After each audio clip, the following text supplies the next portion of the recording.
Le vendredi suivant, nous partîmes de cette île, longeant la rive du nord qui est basse et pleine de beaux arbres et en quantité, jusqu'aux Trois-Rivières, où il commence d'y avoir températures différentes de celles de l'île Sainte-Croix, d'autant que les arbres... En cette rivière, il y a 6 îles, 3 desquelles sont fort petites et les autres de quelques 5 à 600 pas de long, fort plaisantes. Ce ferait, à mon jugement, un lieu propre à habiter, et pourrait-on le fortifier promptement, car sa situation est forte de soi et proche d'un grand... Aussi que l'habitation des Trois-Rivières serait un bien pour la liberté de quelques nations qui n'osent venir par là à cause des 10 Iroquois, leurs ennemis, qui tiennent... Les sauvages viendraient librement, sans crainte et danger, d'autant que le dit lieu des Trois-Rivières est un passage.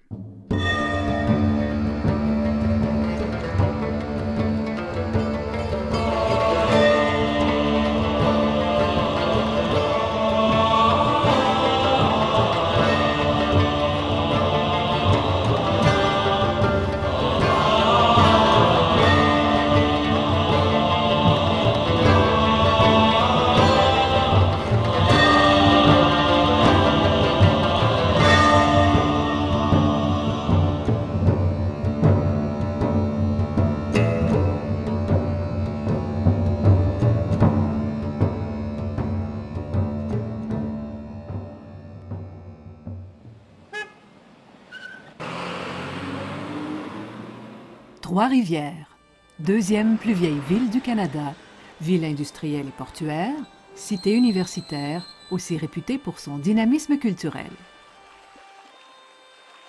Sa fondation est l'œuvre d'un petit groupe d'hommes mandatés par Samuel de Champlain pour construire un fort au confluent du fleuve Saint-Laurent et de la rivière Saint-Maurice, appelé Métabéroutin par les Amérindiens. Nous sommes à l'été 1634. Le groupe remonte le fleuve et met pied à terre le 4 juillet. À sa tête, un nommé La Violette, décrit comme un commis de la Compagnie des Cent Associés, qui a obtenu le monopole de la traite des fourrures dans la colonie. Drôle de nom d'ailleurs, ce nom ressemble à un surnom. Alors les surnoms, c'était les artisans ou les soldats qui avaient des surnoms en général. Je doute qu'il ait été un commis de la compagnie, il était peut-être plutôt de la suite administrative de Champlain, puisque une fois que le poste a été fondé, il est resté à peu près, pense-t-on, 2 ans pour le commander. Donc si ça avait été un commis, il serait resté au service de la compagnie à s'occuper du commerce et non pas à devenir le commandant de ce poste. Donc je doute qu'il ait été un commis dans ce sens-là.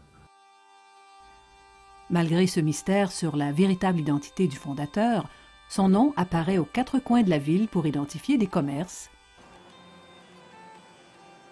un parc, des rues et des boulevards, un pont et même une institution financière. On s'est fusionné à 4 caisses populaires à l'époque en 1998. Nous, on voulait que partout dans la province de Québec, qu'on soit identifiable assez facilement. Tout le monde connaît la région de Trois-Rivières, comme souvent l'appelait la région de La Violette. Et tout le monde connaît La Violette est collée à la région de Trois-Rivières. Si La Violette est un inconnu, qui est donc ce personnage représenté sur le monument au fondateur de la ville et posé à l'endroit où le premier fort a été érigé?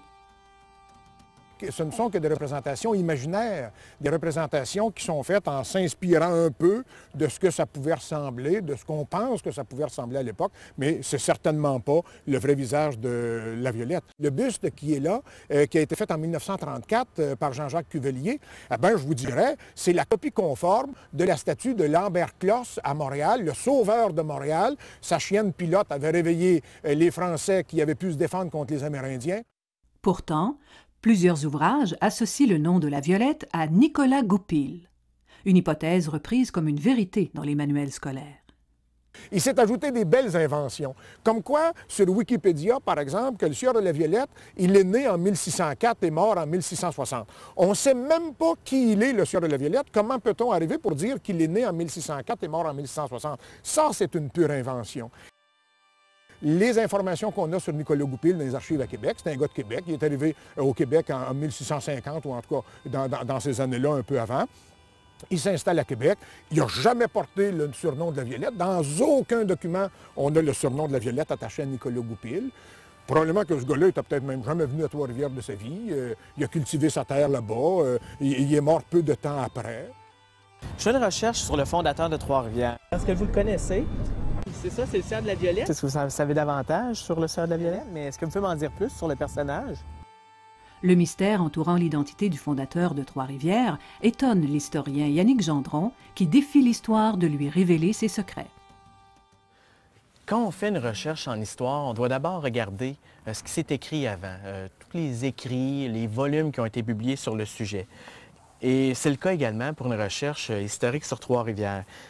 Force est de constater, ici comme dans toutes les autres bibliothèques, il n'existe pas de synthèse historique sur la ville de Trois-Rivières. Oui, il y a eu quelques tentatives, quelques séries de fascicules, notamment dans les années 30 avec Albert Tessier, mais jamais de synthèse où on va raconter les événements, où on va parler des fondateurs, des gens qui ont construit Trois-Rivières. Donc, vous comprendrez qu'il n'existe pas non plus de biographie sur le Sieur de la Violette. Il va falloir aller voir dans d'autres types de sources, notamment dans les archives, pour trouver une trace du soi-disant fondateur de Trois-Rivières. Pour combler cette lacune, l'historien se lance à la recherche de la Violette. Il interpelle d'abord ses collègues, les sociétés d'histoire et de généalogie d'ici et de France, susceptibles de disposer d'indices pouvant le mettre sur la piste.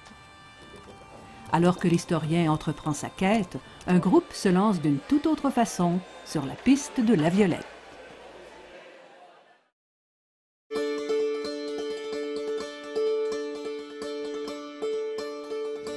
On va partir de Québec à Arabasca et on va se retrouver à un moment donné à Trois-Rivières. Encore à Arabasca, j'espère.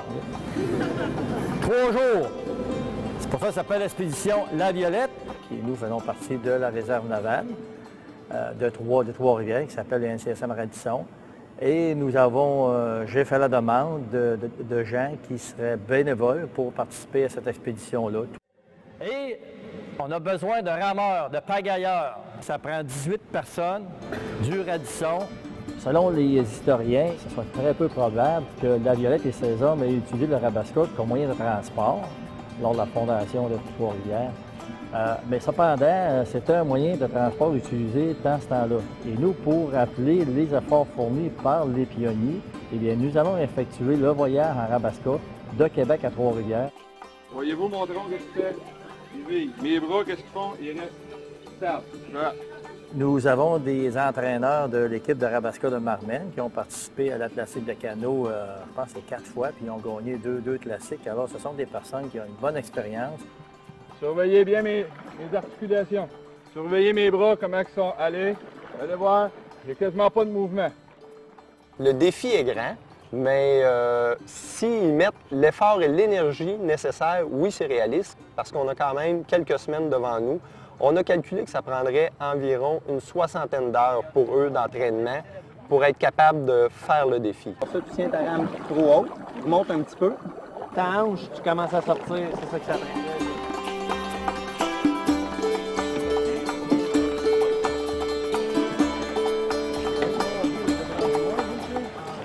On fait toujours un décompte avant de changer. 3, 2, 1. Hop, hop. Je me déplace au centre. Pascal me suit. Après ça, je m'en vais me brasser. Comme ça, on n'a pas fait tanguer le bateau. Changement. 3, 2, 1.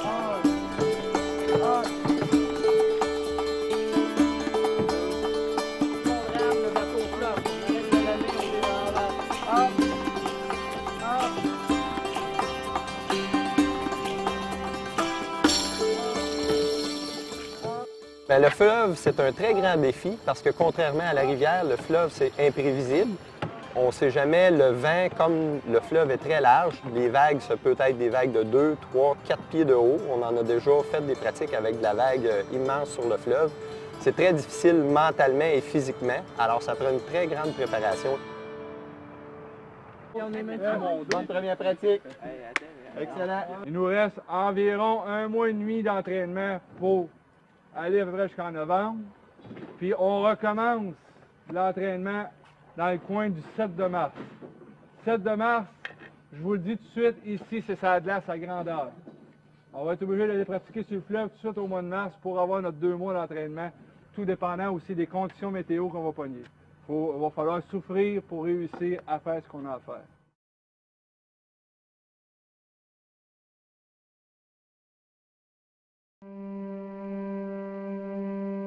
À l'évêché de Trois-Rivières pour venir consulter le catalogue des trépassés. On sait que c'est le seul document où on retrouve le nom du sieur de la Violette. Sieur de la Violette, commandant.